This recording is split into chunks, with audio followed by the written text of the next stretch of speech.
நாடகம் இலக்கிய நாடகம். தலைப்பு அறிவுசால் ஔவையார். காட்சி 1. இடம் அதியமான் அரண்மனை. நாடக மாந்தர்கள் அதியமான், ஔவையார், அமைச்சர்.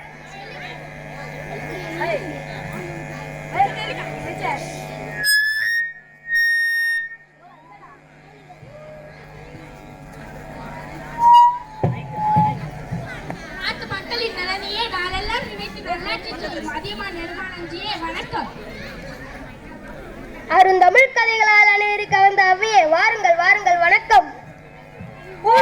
சென்று மக்களையும் மன்னர்களையும் என் கவிதையால் மகிழ்வித்து வந்த என்னை உன் அன்பினால் கட்டி போட்டு விட்டாய். நானும் நீண்ட காலமாக உன் அரண்மனையிலேயே தங்கிவிட்டேன்.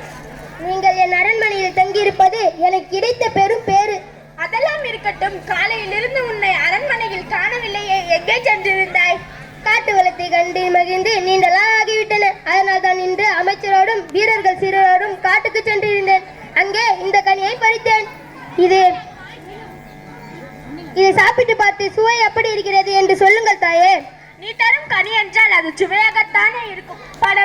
பல கடல்களுக்கு அப்பால் எங்கோ உள்ள ஒரு நாட்டிலிருந்து இந்த தமிழ்நாட்டிற்கு கரும்பை கொண்டு வந்தவர்கள் உன் முன்னோர்கள் தானே. அதனால் உன் குலத்திற்கும் இனிப்பிற்கும் தொடர்பு உண்டு அல்லவா? நீ கரும் தனி இனிக்கத்தானே செய்யும். இந்த கரும்பை விட நிற்கிறது தங்கள் பேச்சு. சரி, இதோ இந்த கனியை சுவைத்து பாருங்கள். அதியமான் ஔவையாரிடம் நெல்லிக்கனியை தருகிறார். அதனை வாயிலிட்டு சுவைக்கிறார்.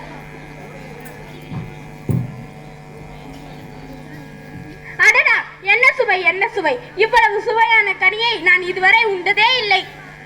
இது நெல்லிக்கனியின் ஒரு வகை. தாயே, நமது அரசர் மிகவும் எளிதாக கூறிவிட்டார். இது எங்கும் எளிதாக கிடைக்கும் கனி என்று. கிடைப்பதற்கு அரிதான நெல்லிக்கனி இது. எப்போதாவது ஒரு முறைதான் காய்த்து பழுக்கும். இன்று நாங்கள் காட்டு பகுதிக்கு சென்றிருந்த போது ஒரு மலை உச்சியில் இருந்த கருநெல்லி மரத்தில் கனி பழுத்திருந்தது. நமது வீரர்களால் இந்த மரத்தில் ஏற முடியவில்லை. பிறகு நமது அரசே முயன்று மரத்தில் ஏறி இந்த கனியை பறித்தார். என்ன, அதியமானே மலை உச்சியில் இருந்த மரத்தில் ஏறி இந்த கனியை பறித்தானா? அது மட்டுமா, இக்கனியை உண்டவர்கள் நோய் நொடி இல்லாமல் நீண்ட காலம் வாழ்வார்கள் என்று பெரியோர் கூறுவார்கள். அதியமானே, என்ன செயல் செய்து விட்டாய்? நாட்டை காக்கும் பொறுப்பை உடைய நீ இதனை உண்ணாமல் என்னை உண்ண வைத்து விட்டாயே. முன்பே தெரிந்திருந்தால் இதனை நான் உண்ணாமல் உன்னையே சாப்பிட வைத்திருப்பேன். என்னை போன்ற ஒரு அரசர் இருந்து போனால் வேறு ஒரு அரசராகிடுவார். ஆனால் உங்களை போன்ற அறிவிச்சிருந்த ஒரு புலவர் ஒருவர் இருந்தால் இந்த இருப்பை யாராலும் மீறி செய்ய முடியாது. ஆனால் தான் உங்களை எதுவும் கூறாமல் உங்களை உண்ணச் செய்தேன். தமிழ் மீது நீ கொண்டுள்ள பற்று என் உள்ளத்தை உருகச் செய்கிறது. உன்னை புகழ முடியாமல் என் தமிழே தடுமாறுகிறது. அப்படி சொல்லாதீர்கள். உங்கள் தமிழுக்கு தடுமாற்றம் இல்லை, தாழ்வும் இல்லை. உங்கள் நாவில் பிறக்கும் தமிழ் என்றும் நிலை பெற்று வாழும். அதில் என் பெயரும் ஒட்டி இருக்கும். அதுதான் எனக்கு மகிழ்ச்சி. மக்களின் முகங்களில் கூட கவலையின் நிழல் படியக்கூடாது என்று கருதும் அதியமானே, இன்று உன் முகத்தில் கவலையின் நிழல் கவிழ்ந்திருப்பதன் காரணம் என்னவோ? இன்று நம் ஒற்றர்கள் கொண்டு வந்த செய்தி என் உள்ளத்தில் சிறுகாயத்தை ஏற்படுத்தி உள்ளது. மன்னன் தொண்டைமான் நம்மோடு பகைமை கொண்டவன் என்பது தங்களுக்கு தெரிந்ததானே? அவன் இப்போது நம் மீது படையெடுத்து வர ஏற்பாடு செய்து விட்டானாம். மேல் போர் மேகங்கள் சூழ்ந்து விட்டன. ஆனாலும் என்ன, போர் உனக்கு புதிதா என்ன? போர் எனக்கு புதிதும் அன்று. நான் போரை கண்டு அஜுவும் இல்லை. ஆனாலும் ஏன் இந்த கலக்கம்? ஈரத்திலும் வீரத்திலும் உன்னை இணை சொல்ல யாருண்டு? நீர்நிலையில் படுத்திருக்கும் யானையானது தன் மீது ஏறி குதித்தும் தன்னங்களை கழுவியும் விளையாடும். சிறுவர்களிடம் பணிந்த அன்பு காட்டும். அதுபோல நீயும் போர்களை வென்று என்னை போல தமிழ் புலவர்களிடம் பணிந்த அன்பு காட்டுகிறாய். அப்பேற்பட்ட நீ போரை கண்டு தயங்கலாமா? தமிழந்த அண்ணே, நான் எத்தனையோ போர்க்களங்களை கண்டவன், பகைவர்களை வென்றவன் என்பது தங்களுக்கு தெரிந்ததுதானே? எவ்வளவு உயிரிழப்பு, எவ்வளவு அழிவு! தந்தை இருந்த மகன்கள், பிள்ளைகள் இருந்த தாய்மார்கள், அண்ணனை இந்த தம்பி தங்கைகள் என எத்தனையோ பேரின் கண்ணீர் ஒவ்வொரு போர் வெற்றிக்கும் பின்னால் மறந்திருக்கிறது. எனவே இந்த போரை தவிர்த்தால் என்ன? அன்பிற் சிறந்த அதியமானே, இப்போதுதான் உன் உள்ளம் எனக்கு புரிந்தது. நான் இப்பொழுதே தொண்டைமானிடம் சென்று போர் ஏற்படாதவாறு தடுக்கிறேன். ஆனாலும் நீ என்ன நினைக்கிறாய் என்று எனக்கு புரிகிறது. உன் வீரத்திற்கும் வீர உணர்விற்கும் சிறிது கூட இழுக்கு ஏற்படாமல் நான் நடந்து கொள்கிறேன்.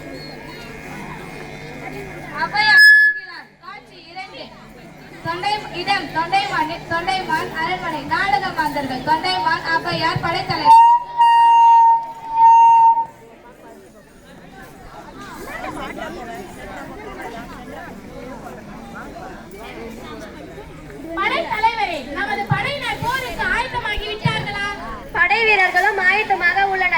கருவிகளும் தேவைக்கு அதிகமாகவே உள்ளது அரசே. மகிழ்ச்சி. நம் படையின் பெருக்கத்தை கண்டு அந்த அதியமான் அதிர்ந்து போக வேண்டும். அதியமான் இப்போதே அடுத்து தான் போயிருக்கிறார் அரசே. அதனால்தான் அவர் சமாதானம் வேண்டி புலவர் ஒருவரை தூது அனுப்பியுள்ளார். என்ன, அதியமான் தூது அனுப்பி உள்ளானா?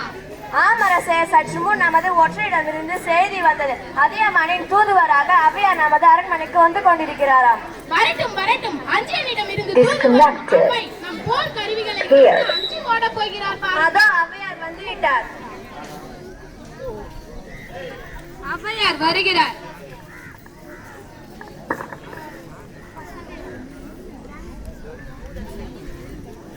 போரினை நிறுத்த வந்திருக்கும் அவையே வருக வருக.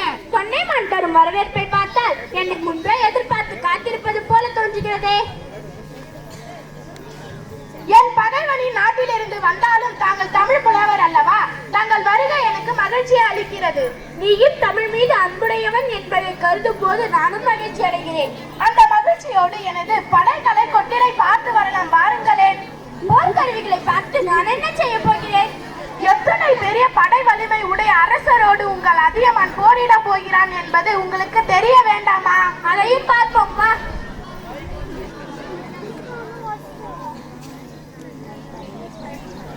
காட்சி 3. இடம் தொண்டைமானின் படைக்கல கொட்டில். நாடக மாந்தர்கள் தொண்டைமான், ஔவையார்.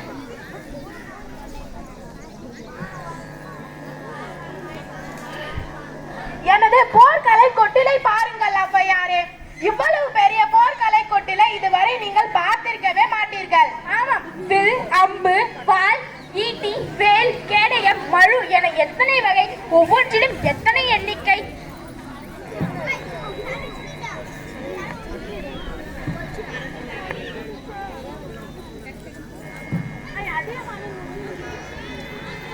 அதியமானின் முகம் சுருங்குகிறது. தொண்டைமானே, ஏன் உன் முகம் மாறிவிட்டது? உங்கள் சொற்கள் என்னை குழப்பி விட்டன அன்னையே. என்ன குழப்பம்? எனது போர் கருவிகளின் அளவையும் அழகையும் பாராட்டி கூறினீர்கள் அல்லவா? அதை கேட்ட என் உள்ள மகிழ்ச்சி அடைந்தது. உண்மைதான், உன் படைக்கருவிகள் புது மெருகு குழையாமல் அப்படியே இருக்கின்றன.